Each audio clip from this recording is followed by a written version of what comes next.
Welcome to the Formula One Grid Talk podcast post-season, where today we'll be ranking the season's 21 races from worst to best. So if you don't like opinionated views, this is not the place to be. We are powered by the F1 Chronicle. Visit f1chronicle.com for news, reviews, and opinions on all things F1. And also be sure to check out the driver season grades as well that we just released in the previous few weeks. Go over all 20 drivers, so we'll see how your favourites and least favourites did. Hosting today will be me, George Howson. And joining me today are F1 fanatic Alex Booth. Hello. And engineering student Wayne Medford. Hello.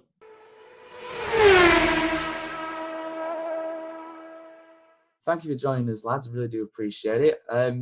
Now, so we've got, like I said, we're going from the worst races to best, and we've asked all of our pundits on here, even the ones that aren't present in this one, people like Dev, people like Jack, people like Louis, people like Reese. They've all weighed in with their opinions on which are the best and worst races from this season. So, kicking us off with the worst race of the season, it is France. Quite comfortably, the worst race of the season.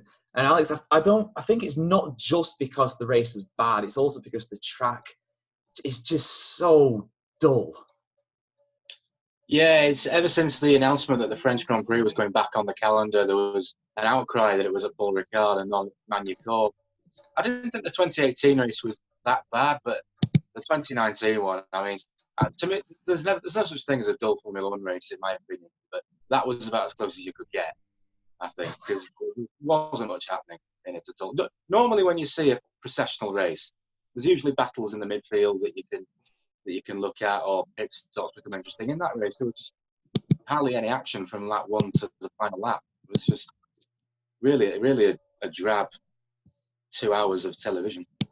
Yeah, it was not a good one. No, it was, maybe it's me being an old man now, but it just looking at the track in the gleaming sunlight with all the absolute miles of tarmac runoff that's like black and blue. It just hurts. It's literally an eyesore. Like, we complain about some of these tracks being ugly, but Paul Ricard is literally an eyesore, Owain, and it's not even a new track. Paul Ricard's, you go back in the history of F1, Paul Ricard's been on the calendar on and off since the 70s, So how they've managed to mess it up so bad these days is just beyond me. Well, it's because they've used configuration 467 out of 100,092 apparently. But yeah, it's like they took an airfield and just sort of drew some squiggly lines on it, and it's completely flat. It is very much a test track at the end of the day, which is what it was designed for. So I'm not surprised that we don't get too good racing out of it. Yeah, excellent in a testing circuit, but to race, it's pretty damn dull. There's quite a few tracks on this list that are like that. Paul Ricard's one too. I mean, even the corners that should be more exciting, like Senior, Alex, just completely flat out these days in F1 cars. It just makes it dull to watch. It's just going around lapping. There's not much race other than the very last lap of the race. There wasn't really anything going on. Yeah, and the curious case of the television director strung again, because we didn't see it, if I remember rightly. There have been ideas to improve the circuit by removing that chicane on the back straight, and it's just a really long straight. I'm not sure how much that would help. It would make DRS more effective, I suppose. But having said that, you just see cars blasting past each other down the straight. It wouldn't be the most interesting thing in the world. I'm not sure how long Paul Ricard's going to stay on the calendar, to be honest. No, me. I mean, when I first heard it being announced that France was coming back, that was one of the races where I thought, right, France, the country that F1 was invented and that Grand Prix racing was named after. So it was great to have it back. And then now it's back, it just seems like a bit of a curse, really. It's just something you really regret. I mean, I asked people on Twitter what they thought as well about which one was the best and the worst races. And France was consistently the worst. People just saying the same thing. Nothing happened, really. Little action on TV. It's an eyesore. It's horrible to look at. And a predictable winner in the end in Hamilton. It was absolutely clear. I've said it a few times. It just makes you laugh. The quote. It's just like, oh, these tires are dead, man. And then he just sets new lap record after lap record. It's just, let's hope Paul Ricard goes au revoir very soon for all of our sakes. But it will be back next year and beyond that probably too. There definitely should be a French Grand Prix on the calendar, but maybe not a Paul Ricard. Yeah, Manicourt. I mean, Manicourt wasn't amazing, but at least, you know, had some it was a challenge, and had some exciting parts to it, like the infield section. Very tight and twisty, real challenge. Like, you made a mistake there, you lost 3 or 4 places. Like Hamilton did in 08, I think, last race. Yes. So yeah, now moving on very quickly from there. Not what to say about that. Just to France's close neighbour, another track that comes under a lot of scrutiny because people think it's better as a testing track, Spain. Now, I don't know about you, Wayne, but I am struggling to remember what happened in this race. All I remember, there was a late safety car and it was another Hamilton win. Other than that, I can't really tell you what happened in that one.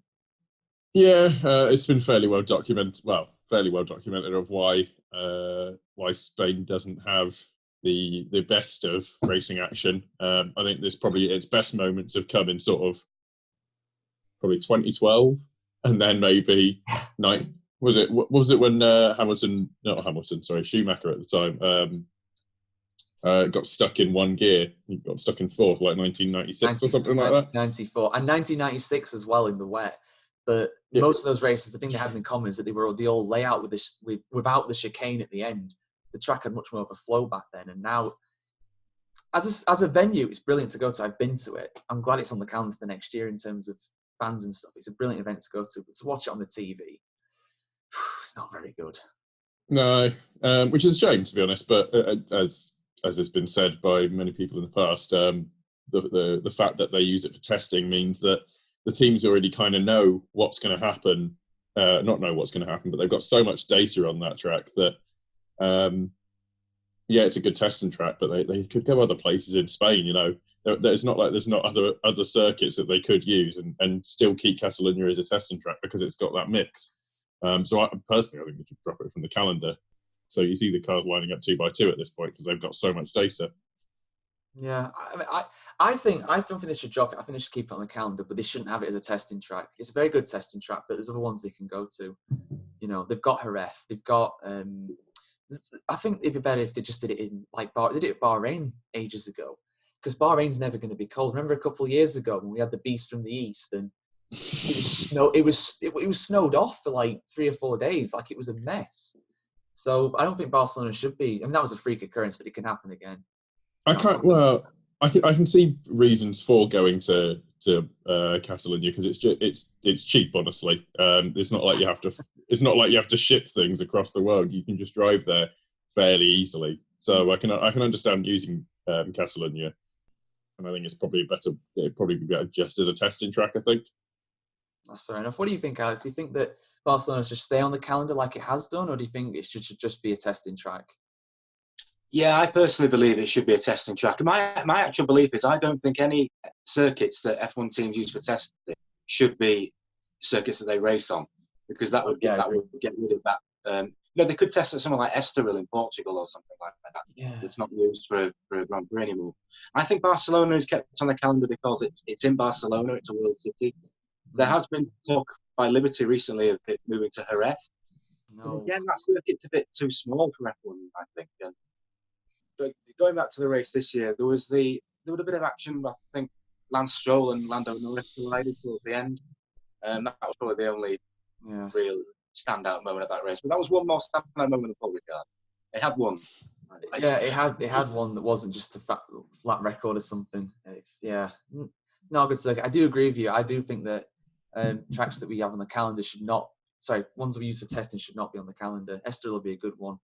I would absolutely hate to see Jerez back on the calendar, though. I've heard nobody compliment the place. It's in the middle of nowhere, and even back in the 80s, they were like, "This place is absolutely soulless. It's horrible. Like it's just in a desert." On some of the F1 reviews from the 1980s, drivers weren't keen on it. Thierry Boutsen does an interview where he said, "There's only one line. It's horrible to drive, and it's very dusty, and it wasn't popular amongst drivers." And when Martin Donnelly had his accident, that kind of killed her, really. And then it came back in 1997 for some reason. I don't know how Yeah, it happened. That's because Estoril was supposed to host the final race, and it was getting modified, and they weren't complete in time. So they brought Jerez in to just fill that gap, but it never hosted a Grand Prix again. All right. Bit of F1 trivia that even I didn't know. Thank you for that, Alex. So yeah, moving on again swiftly from that not very good race. China is third bottom. 20, 21, 19, 18, very, very low ratings across the board. Unsurprisingly though, I mean, China, it's had some good races to be fair around there, but like a lot of like Paul Ricard, like, we're saying, it's just a bit soulless, and even a race has to be very, very good to be kind of memorable there. I mean, all I can really remember from that one is Alexander Albon going from the pit lane to 10th. Yeah, that's the only thing I remember. As a track, I'm not. It's a shame because, a few years ago, when we first first started to see the big sort of tarpaulins covering the grandstands at the sort of far side of the circuit, at the end of the first corner, and also the corner going onto the big long straight that they've got there, like they started being covered with advertising hoardings, and I think it's probably as a sort of secondary effect of moving it in the calendar. I think it would be later on, and it would actually be significantly better, like it used to be in sort of the late 2000s. But putting it so early in the calendar, you don't really get the sort of sensational finishes that you used to be able to get out of it. And now that I think the Chinese have pulled, I was thinking that they had military support, let's put it that way. Now the grandstands are just empty, so it just kind of, it feels a little bit like a rest. It's not dusty, but it's usually a big hazy circuit just out in the corner, quite far away from Shanghai. You can't even see it in the distance. I mean, Shanghai's creeping up on it. If you look at the races from 10 years ago, there's nothing there. You can't see anything in the background. Now you can see skyscrapers, and every year they're getting closer and closer. Like, the development's mad. It's absolutely insane. But as that happens, you're going to get more and more smog. You're going to get more and more crap being on the track, like rubbish and stuff like that. It's risky for the future. But I suppose part of the reason why they had it as a third race this year, Alex, is that it was F1 1000, but it really didn't deliver on that. That was the big build-up to the Chinese Grand Prix, the fact it was hosting the 1000th event. I really did not want it to be at Shanghai, because I had a funny feeling it was going to be a pretty damp squib. Silverstone would have been nice at hosting the 1000th Grand Prix, I think, the place where it started. But you would have had to have hosted the British Grand Prix in April, which is a very good idea. That nearly bankrupted them last time that happened, so no way. I'd have watched that. I'd have fully watched that. That would have been amazing. Yeah, but the supporters would have been screwed. Like, oh God, can you imagine? It's been cold. Like it's been cold and rainy before. We'll get on with it. It's fine, I suppose, but it does drive people off. Attendances are a bit down. If Silverstone is anything other than a sellout, they're going to really struggle to do another race. That's how much of a cost it is for them. So, I don't think it would have been as bad as it was in 2000 when there was the horrific stories of the jams and people getting stuck in mud and things, because the facilities are a lot better now. Yeah, true. But with China, I've never been a fan of the Shanghai circuit. It did produce a good race in 2018 when Ricciardo came challenging through the field. But 2019 wasn't that great. It was another dominant performance by Mercedes at the start of the season when they did 1-2. And I think it was the first 5 races, wasn't it, or something like that. And that was the tail of 2019 in the first part of the season. And China didn't really deliver. No, it really didn't deliver. It was very, very dull race, very forgettable. I mean, even 2016, when I don't know if it's still the record, but at the time it was, they broke the record for the number of overtakes during a race. But at the same time, it just felt a bit, I don't know, maybe because it's just the track isn't that challenging. You got them really long corners, I suppose, but still, I don't know.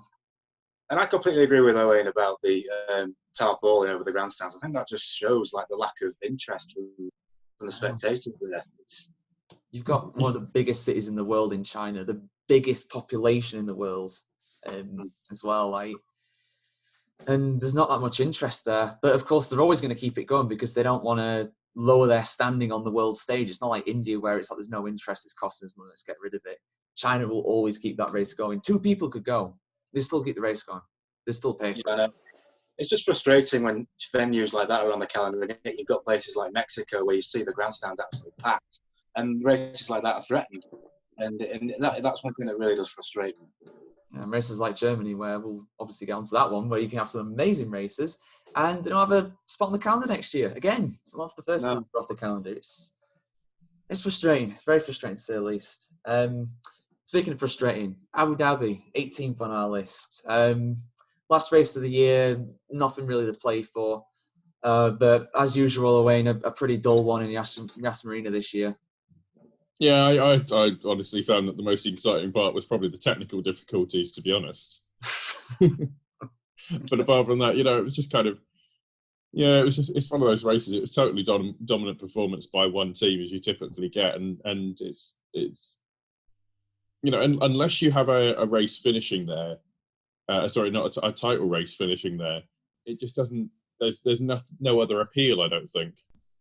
I haven't seen a standout really Grand Prix. It's just kind of however many laps, 55 laps or so of just stuff. It's a bit processional. Yeah. It's just not a challenge, is it, Alex? I'd say it's probably the easiest track to drive in F1. There's no corner that I think to myself, other than maybe the first two corners 2, 3, 4. Other than that, there's no really challenging corner around there. I think one thing to improve Abu Dhabi is, that hairpin just before you get onto the first long straight. There's like a little chicane before it. Get rid of it. Why don't they just have that as a straight? You get more overtaking into that hairpin now. I don't know why they have to. Oh no, actually, I know why. It's because there's a load of grandstands there, and they're going to want the cars to be there for as long as possible, so spectators can get close to them. That's why. I bet you anything. That's why. It's racing worse. You're probably right, but it's just kind of case of if you had a longer straight before you got to it, they'd be coming at a higher speed, so you've got a longer braking zone, which is typically when overtakes happen. There's ways to do that. Like Woodcote, Brooklands and Woodcote at Silverstone managed to do that sort of thing with keeping the cars around for quite a long time for the spectators without resorting to doing weird little chicanes. They're very long corners, aren't they? Well, yeah. So you can see them for quite a long time. I'm not a fan of this sort of just keep the cars going slowly type thing. Yeah, it's insane. I tell you, that's definitely why, because I remember Tilke, he redesigned Hockenheim. And the big problem with what they said with Hockenheim was that the lap is so long and the cars are going so fast that the spectators don't see them that much. That was one of the complaints, apparently. I don't think many fans would have complained about that. That's what they claimed one of the complaints were. And that's why they've got it's all the infield section now. Well, to be fair, still. I was going to say the previous iteration of Hockenheim, where it was just those long straights, that was, I remember it even at the time, you got the feeling when watching that, this is only something that you can watch on TV, because when, let's say it's a weird fraction to use, but about 5/9 of the circuit are over in the trees. The only people seeing it are the marshals and the TV crew. So you've got to be someone, you've got to have a big infield section to make up for that. Do we all remember the 2000 race at Hockenheim with Barrichello's first win? What happened in that? It's because the spectator ran onto the track. All the overtakes were done on the infield section, so only the spectators saw it, and it kind of exposed the security problems with the circuit, and that's what brought on the change to Hockenheim. But it was a shame, because it was nice to see the cars going down into the flooring. But with Abu Dhabi, the only decent race I've seen there was probably 2012. And out of 10 races there, that's one decent one, I think. In 2010 and 2016, they had the title battles, but if you put those races anywhere else in the calendar, if they weren't the title decided, they would have been dull as anything. They would have been rubbish. There weren't enough overtaking, basically. So, just ask Fernando Alonso. And that's Nico Rosberg, but it was all right for him. He got away with it. So yeah, I mean, if just Fernando Alonso spending the entire race behind Vitaly Petrov. And as soon as the race ended, he was just like, "What are you doing?" true Italian Spaniard style, Oh man. But yeah, so Abu Dhabi, we've not got much else to say about that. It's not a good one. Now, a circuit that when it got announced on the calendar, I thought, oh my God, this is going to be bad. But up until now, 2/3 of its races have been very good. But it's back on form this year. Azerbaijan, 17th in our rankings. It's just a bit of a boring one, really. I mean, they had the battle between Bottas and Hamilton at the first few corners, Alex. But other than that, not really much happening. Yeah, I remember watching the Baku race, and all the way through the race, you're watching it thinking that something's going to happen here, but it just never really came. and it was a good win for Bottas. I think what spoiled Azerbaijan this year was Charles Leclerc's crash in qualifying, and I think that's felt at the end of it. But I think if he'd not done that, it could have been a more interesting race because Ferrari were really on the pace that weekend. Baku, it had two very good races in 2017 and 18.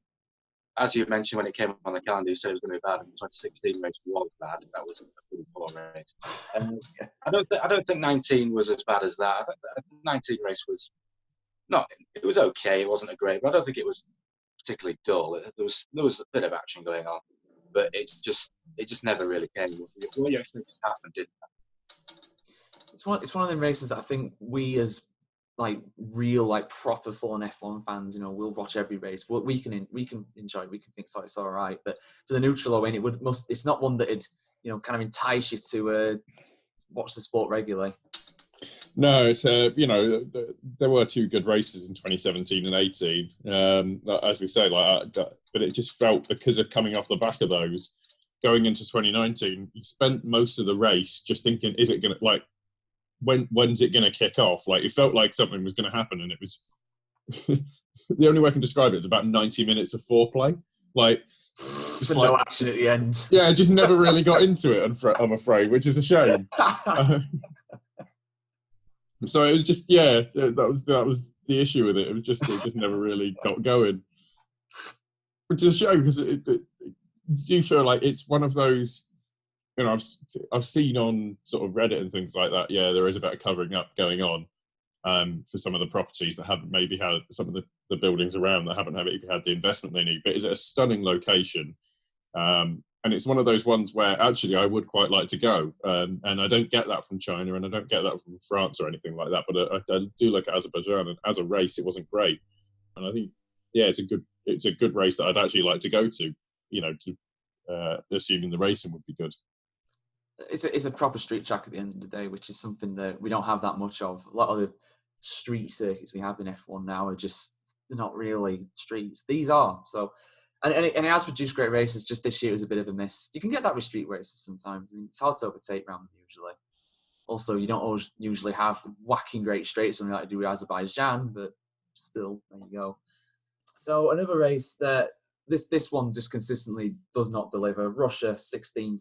Actually, relatively high, I think, to be honest. I don't know what to say about this one. I mean, Alex, try and sum it up. I mean, it's Mercedes 1-2 again. Other than that, I'm struggling.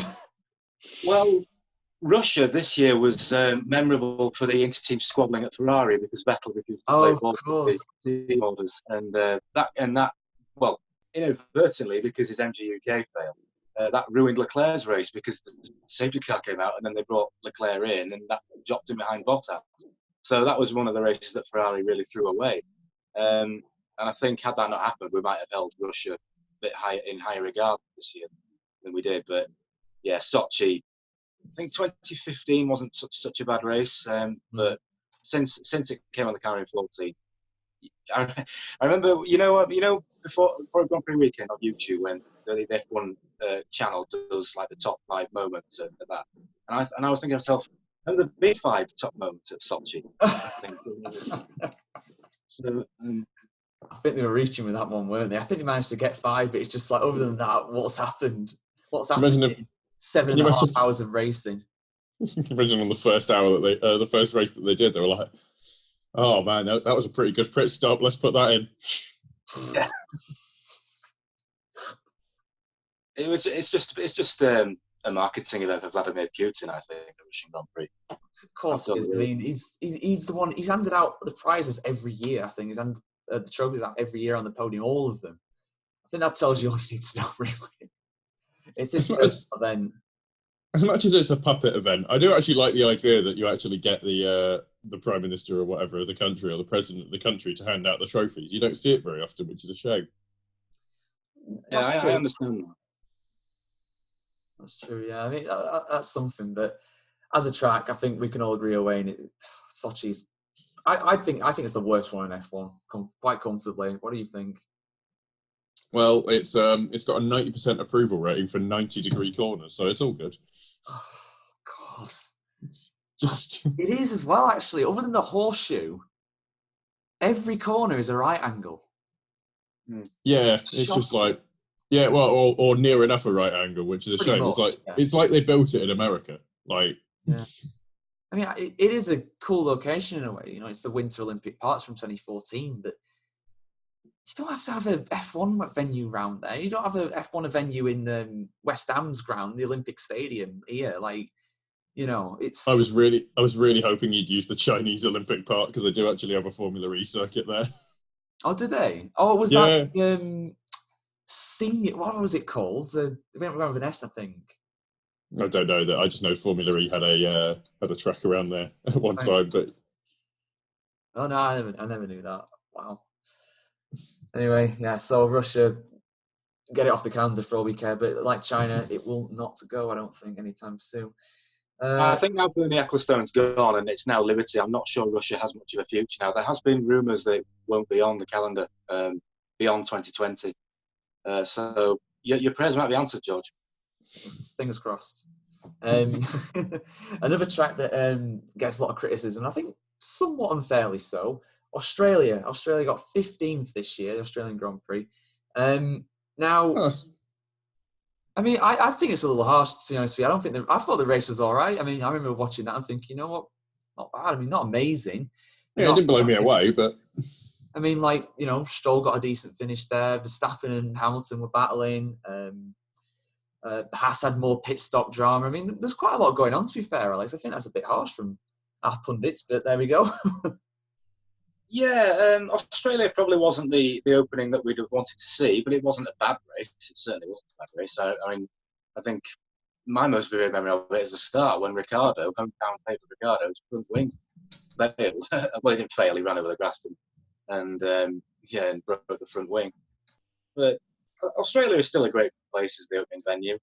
It's the one that you always look forward to the most because it's the start of the season. So if it's not the race you're expecting, it's going to last in memory. But yeah, I was surprised to have it that low on the list, I must admit. I've been worse racing than that. Yeah, well, I mean, it was fairly consistently down there from all. I guess it's just suffered because there's been a lot of great races this year, they've just pushed the average ones further down. I mean, some people saying, Owain, that there's not enough overtaking in Australia, and it is quite difficult. It is a semi-street circuit, I'd describe it, not a proper street circuit. But should it be the opening for the season? I mean, they've held it in other places. They've held it in Bahrain before, and it felt kind of wrong at that point to hold the opening race of the season there. I personally quite like Australia. I do like it being in Melbourne, and there's few other places you could really put it and get away with it like that. So, you've got some of the other races around the southern hemisphere that you could get away with. But yeah, I wouldn't agree with the low position. I'd put it sort of maybe 10th at least. Well, you didn't do your ratings, Owain, so you could have influenced that, but you didn't do it. I could have done, but I didn't. So no, you didn't. Shocking form, mate. I mean, I'd like to see maybe Brazil as the season open, and then go like Mexico, USA, like they used to do in the 90s. I think that'd be quite a good one to do, because Brazil always throws up surprises, and when you've got all new cars, potentially new teams as well, new drivers at Interlagos, I mean, fantastic. But then again, the race we had this year in Interlagos was something special as well. So maybe don't move it from the end. Talking of the 90s, I think for F1, I think it would be better if it had never left Adelaide, because Adelaide, we're talking about Melbourne. Melbourne in Australia has loads of sports. It's got the obviously Australian Open in tennis, loads of football stadiums. Adelaide was the event for the city, and the Australian Grand Prix was to Adelaide. Absolutely fantastic for it. Whereas Melbourne's just another edition on the sporting calendar. So I think the Australian Grand Prix would probably be better off at Adelaide rather than Melbourne. It was definitely a better track, I think, as well, Adelaide. Like that was a proper street circuit. That had some real classic races around it. Similar to Long Beach in sort of design. Yeah. Yeah, I mean, I think Long Beach was a good track. To be fair, I'd like to see it back with F1. I don't think it'll ever happen. They do endurance racing around there, and IndyCar, so there's no reason you couldn't. I don't think. Well, I mean, I suppose, but F1's just like a kind of tier above that in terms of what you need. But maybe it'd be all right. I'd like to see it back. I'd rather race out around there than Las Vegas or something like that we keep talking about. Oh, what you mean, Caesar's Palace Grand Prix? Oh, don't talk about that, man. Oh, God, literally. Look it up. If you don't believe us, look it up. They literally held 2 races, not just one, 2 races in 2 different years on the car parts of Caesar's Palace Casino Hotel. It actually happened in the 80s. The track is that shape. It's just like three fingers. Up and down and up and down and up and down. That was it. Apart from that one in Austria, Zeltweg or whatever it was in the 60s, where it was just like two straights and a roundabout. Other than that, it's probably the worst track configuration you can get. I don't know. Miami's coming up. No, well, Miami's not going to be great, but we'll see how that goes. Anyway, so a track that this is personally, I think, quite potentially the best circuit in F1. I mean, one of definitely. Suzuka in Japan. That was 14th on our rankings. In a way, a bit of a nondescript event because Bottas was just miles clear. It was very easy for him, but there's quite a bit of action on track, Owen. I mean, there's quite a bit happening. Yeah, there's quite a lot happening, quite a lot going on. So honestly, I think it's just a case of there's been so many other good races. That's why it's ended up where it has. And there's way more notable stuff. So it just hasn't been able to rise above as it normally does. Normally it's a really good race, but without the threat of rain or any big sort of penalty decisions or anything like that, it's just kind of fallen by the wayside a little bit in people's memories. Yeah, I think that's the problem, really. I mean, I love watching cars race around Suzuka Alex. I think it's fantastic. Even though there's not much overtaking, but there were some great moves this year. I think Leclerc put a few good moves in at the spoon, and Albon was climbing up through the field. Great drive by Sainz. Perez with his crash at the end, but oh wait, it didn't count. There's loads happening. Yeah, Suzuka is a fantastic circuit. All the drivers will tell you that. But it just hasn't really produced, I think, the best race of the season for a while now. I think the last great race at Suzuka was probably ever since that 2005 race. Actually, I don't think there's been. I know that was a very good race, but I don't think many of the races at Suzuka since have been particularly great. There's been a few moments, but they haven't really made you go wow, as opposed to some of the other races that we'll be talking about, I think. Yeah, that might be a potentially problem with the cars at the moment because they've got so much downforce. Corners like 130R, just not that much of a challenge anymore. That could be, even the first corner, they don't even brake for the first corner now. They brake like halfway round the second corner. So it's a very narrow circuit as well as Suzuka, and the cars now are a lot wide, a lot bigger than they were. So I suppose overtaking is harder at Suzuka now, simply because the track's so narrow. Yeah, that could potentially. I mean, that was the same problem with Manny Core back in the day as well. That was way too narrow for overtaking for the most part. There you go. I mean, Suzuka, we love it, but not the best race this year, but not a bad one by any stretch. There will be another classic at Suzuka at some point in the future. It will never die. Oh, definitely. It's always got the potential for it, and it's a hell of a venue as well. Like the Japanese, just incredible fans. Like they support every driver. They've always got someone who's a super fan of some driver. It's brilliant to see. Never ever leave the calendar, Japan. Never, because it's a brilliant event for F1. So yeah, 13th just above that in our ranking. The USA, COTA. Track has been under a bit of pressure recently after Miami's announcement, but I mean, I think Owen, that it wasn't the best race. I think it was probably a worse race than Japan personally, but we had the championship decider in it. Hamilton become a 6-time world champion. Yeah, so yeah, that's probably what's made it. And to be fair, it was fairly eventful. I think obviously there was the track itself is having an issue in that for whatever reason they need to resurface it significantly because it is very, very bumpy because of the way they built the track. But yeah, I think once they get that sorted, you might actually, it'll sort of be back on the calendar as a firm staple. I know it's a driver's favourite because it is so takes the best elements of quite a lot of tracks and throws them in together. Yeah, I mean, some people think that's a bit artificial. I think it's a bit artificial in doing that, but it does work. It's surprising though they need to resurface it so bad though, Alex. It was only built in 2012. It's a really new track. Yeah, the surface has decayed a lot, hasn't it, since it came on the calendar? And I was surprised this season about Circuit of the Americas. I was expecting a better race than that because there have been, I can't believe I'm saying this, but it's a Tilke circuit I actually like. I think out of the ones he's done, it's probably one of the better.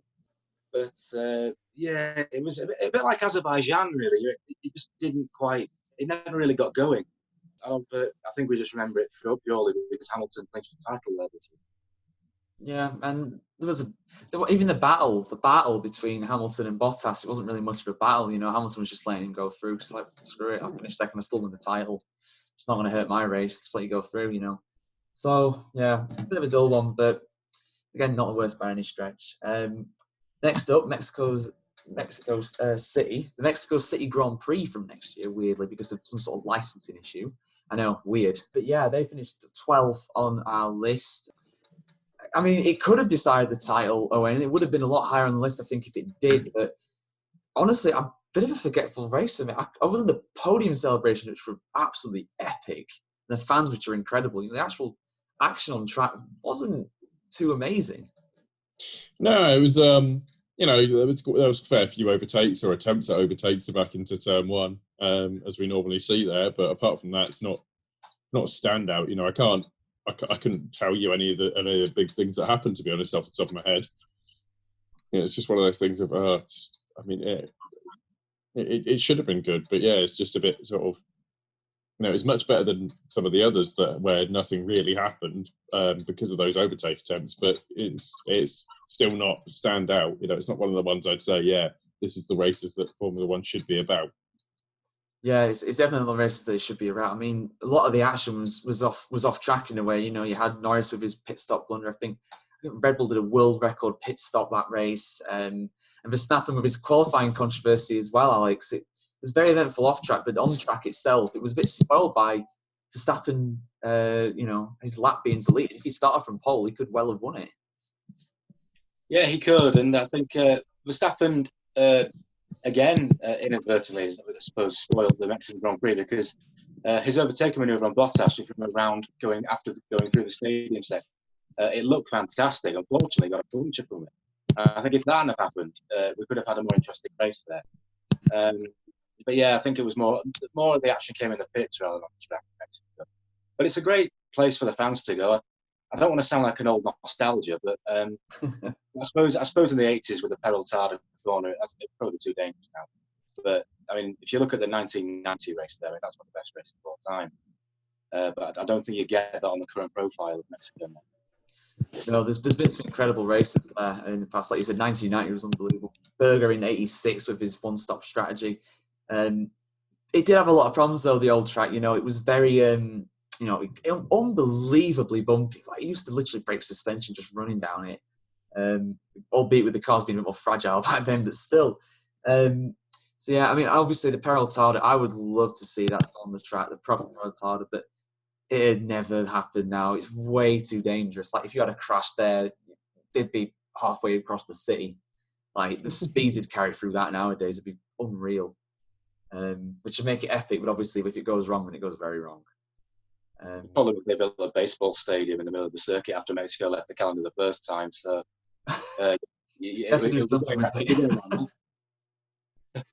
Yeah, no, it's a weird one, definitely, but it should absolutely stay on the calendar. I love it, and one of the main reasons why I think it's also good is that you get, you know, the real lack of grip away from being so high up. It's the highest track in F1. Yeah, it's a good mix of sort of being, you know, it's the highest elevation, like you say, so you don't get so much aerodynamic grip, and the tarmac is very smooth, so it, from what I gather, so it doesn't actually give you that much mechanical grip. So it is you know, you do see drivers, especially when it's cold, having issues, which is good to see. So you know, that really sorts out who knows what they're doing, who's got a handle on the balance of their car, and knows, and who hasn't. So you see this best you normally rise to the top, which can show some upsets based on sort of how the cars are doing, like development-wise. There you go, Mexico, pretty decent race. They could have decided the title, didn't quite manage to though. But by all means, keep it on the calendar. It's an amazing one. It's an amazing event. That podium, I still can't get over that podium. That was epic. That I love that. Anyway, that podium could have been better if it had, you know, been just a slightly better race, or if Hamilton had clinched the title with the win. Yeah, well, Hamilton did everything he could. He won the race, but Bottas finishing third. Not quite enough a gap there. Nearly there, but not quite there. You just think the attendance figures in Mexico, though, to show you why it deserves its place on the calendar. I mean, it's just fantastic to see. And it's not a cheap event for them to attend either. Like, we're quite cheap if we went there. But for them, we're not the richest people, especially Mexico City. There's a hell of a lot of poverty over there. For them to pack out that ground, that circuit every single race, I think that's something really special. really just show the passion they've got for the sport, despite not having the best drivers. Really, I mean, Sergio Perez is the only one they've really had for ages. I mean, Gutierrez didn't really do anything, did he? So, so moving on. No offense, Esteban, you're a very nice person, just not that great for F1. Monaco was 11th. It's going to round out our first parts of this one. Very polarizing event, Owain. It's one, you know, I've been to Monaco. It's wonderful. It's amazing. The fact that those cars can drive around there is an absolute testament to the level of skill that these guys have. But the problem that it's always had is that it's really difficult to overtake, as Charles Leclerc found out. Yeah. I mean, it's part of the track, and it's not like Monaco is going anywhere because, you know, it's part of the sport now. It's almost like Silverstone. It'd be like ripping the heart out of it a little bit. So yeah, I can absolutely understand the criticisms, and I do agree with them. Sometimes it does get a bit processional. You know, it's shown we just don't get rain often enough there to really throw an upset. That's what I'd like to see, really. But you can't control the weather, so what can we do? But yeah, it's going to stay on the calendar, so there's no worries about that. But it's just kind of, Yeah, I mean, you could install sprinklers. all right, Bernie. How you doing? You're all right though. A wet race around Monaco, Alex, is absolutely special. 1984, 1996 or 1996, yeah. Well, 97 was wet as well. Yeah, they were both wet. 96 was unbelievable though. Panis winning it. 2016 as well. Howson and Ricciardo. Rain just makes it absolutely just so treacherous, and it's just beautiful watching the cars glide around there with a spray coming off the tyres. It's a fantastic spectacle. F1 cars in Monaco. It's a classic image. Well, it does. I think the 1996 race at Monaco was one of the best that there's ever been. It was absolutely crazy. It was fantastic. But I actually enjoyed Monaco this season. I don't think it was that low on the rankings. I don't think I put it that low. Because it was quite tense, the battle for the lead with Hamilton. Unfortunately, Verstappen had a penalty, didn't he? Because they released him into the path of the Ferrari in the pit lane, I think. But yeah, that was a very interesting race. I thought Monaco. It was a fantastic drive from Hamilton to keep him behind, considering because he was complaining about the tyres a lot on the radio. So yeah, and Monaco, it's like the equivalent of the FA Cup final, I suppose. It's the race of the calendar, isn't it? It's the one that they all want to win, and it's tradition, I suppose. Yeah, tradition. There's a good reason why it's there. Of course, it is something special. I mean, you ranked it at 8th, Alex. I mean, it's a very polarizing season in the way it got solid 10th or above from everybody, really, but it's 11th because of so many races getting really high rankings in this one. So, but yeah, I think it could have been a lot worse. It could have been a lot worse, Monaco. I think. Oh yeah, definitely. Like the year before, admittedly, Ricciardo, unbelievable drive to do that, but as a race itself, it just shows you how bad it was because he was lacking like 150 horsepower and nobody could get close to him. You know. That shows you that it's a track that is incredibly difficult to overtake around. But that's part of the beauty in a way. You know, you pull off an overtake there, it means a lot more than anywhere else. Just DRS and passing around the outside is, you know, there it's something that if you do it, it's fantastic. You know, that's really, really difficult to pull off. But yeah, that about does it for the first part of this. We've done the bottom 11 races. So we'll be coming back soon with the top 10 races. Thank you both for joining us, lads, for this. No worries. You're welcome. And yes, be sure to keep it tuned to the F1 Chronicle for all your F1 needs. If you want to check us out on other services, we're available on Spotify, YouTube, Apple Music, Omnicast, Pocket Casts.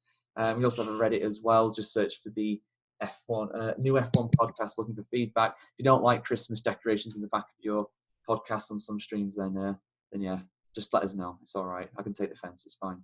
But yes, we'll see you very soon, and I'll see you for part 2. Bye-bye. Bye. See you later.